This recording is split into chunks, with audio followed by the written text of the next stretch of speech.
कंजूस का बेटा महाकंजूस। एक छोटे से गांव में एक धनी व्यापारी रहता था जिसका नाम था हरप्रसाद। हरप्रसाद बेहद कंजूस था। वह कभी किसी को एक पैसे की भी मदद नहीं करता था और हर चीज में बचत करने की कोशिश करता था। लोग उसे मजाक में हरप्रसाद कंजूस कहते थे और उसकी कंजूसी गांव भर में प्रसिद्ध थी। हरप्रसाद का एक बेटा था जिसका नाम था मोहन। मोहन अपने पिता की तरह ही धन दौलत का मालिक था, लेकिन उससे भी ज्यादा कंजूस था। वो हर छोटी बड़ी चीज का हिसाब रखता, यहाँ तक कि पानी पीने और भोजन करने में भी। गांव वाले मोहन को महाकंजूस कहते थे। एक दिन की बात है, मोहन को अपने पिता से भी ज्यादा पैसे कमाने का विचार आया। उसने सोचा, अगर मैं और भी ज्यादा बचत करूं, तो मुझसे अमीर कोई नहीं होगा। उसने अपने खर्चों को कम करने के नए नए तरीके खोजने शुरू कर दिए।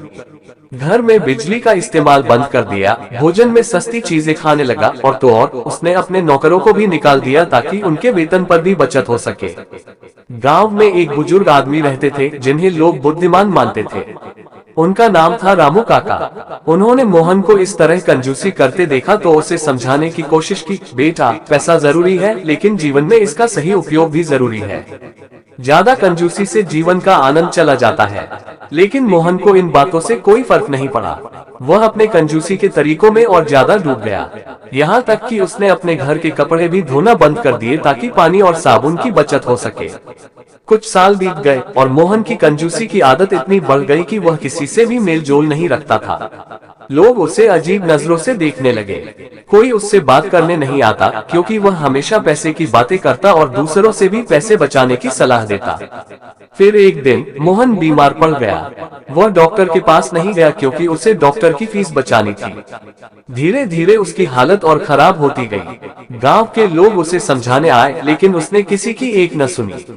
अंत में उसकी बीमारी इतनी बढ़ गई कि वह चल भी नहीं सका। उसके पास पैसे तो बहुत थे, लेकिन उसकी कंजूसी ने उसे अकेला और असहाय बना दिया था। एक दिन रामू काका फिर से मोहन के पास आए। उन्होंने कहा, देखो बेटा, पैसा जरूरी है, लेकिन उससे भी ज्यादा जरूरी है समय पर उसका सही उपयोग करना। अगर तुम इसी तरह कंजूसी करते रहोगे तो एक दिन तुम्हारे पास सब कुछ होते हुए भी कुछ नहीं बचेगा। मोहन ने अब जाकर रामू काका की बात समझी। उसने सोचा, अगर मैंने पहले ही सही तरीके से पैसे का उपयोग किया होता तो आज मेरी यह हालत न होती। उसने अपनी गलती मानी और रामू काका की सलाह पर डॉक्टर को बुलाया। धीरे धीरे उसकी तबीयत ठीक होने लगी। इस घटना के बाद मोहन ने अपनी कंजूसी की आदत को छोड़ दिया। उसने अपने पैसे का सही उपयोग करना शुरू किया और गांव के लोगों की मदद करने लगा। अब लोग उसे महाकंजूस नहीं बल्कि उदार व्यक्ति के रूप में पहचानने लगे।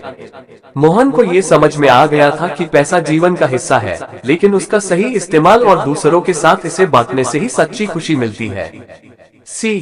कहानी हमें ये सिखाती है कि धन संचय करना महत्वपूर्ण हो सकता है, लेकिन अगर इसका सही तरीके से उपयोग न किया जाए तो ये जीवन में कठिनाइयां पैदा कर सकता है।